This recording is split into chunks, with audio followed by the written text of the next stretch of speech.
I'm Aldrin. Ako po yung head barista ng Bad Age. Nagsimula lang kami noon sa maliit na cafe dito sa labas namin. Nag-franchise lang kami noon ng coffee break. Then ako yung una niyang barista bago ako napunta dito.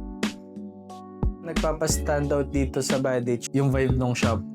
Tsaka syempre yung quality ng drinks. Kahit tikman niyo naman yung drinks namin, ma-recognize yung pinagkaiba niya sa ibang cafe.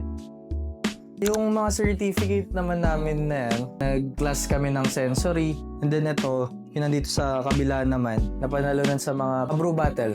Nag-champion din yung owner sa Escapo. Yung lahat ng trophy na nandyan sa kanya.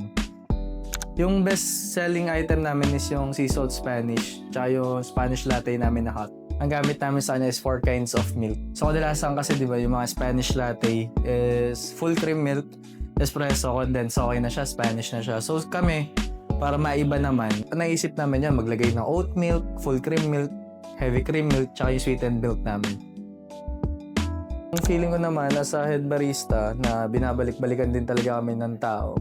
Syempre nakakatuwa, lalo pag laging sinasabihan na balik kami dito kasi ang sarap ng kape nyo, solid yung community nyo dito sa shop. Kumbaga yun din talaga yung nagpapa-standout sa amin kasi ang binibuild namin dito sa shop namin is yung community talaga. Kumbaga hindi naman lahat ng cafe makakausap nyo yung barista, makakabanding nyo yung barista. Kumbaga kung wala din naman kasing community yung isang cafe, parang normal cafe lang siya. Kasi ang goal namin dito sa Bad Age, once na pumasok ka dito sa loob, gusto namin paglabas mo may bago ka natutunan sa amin.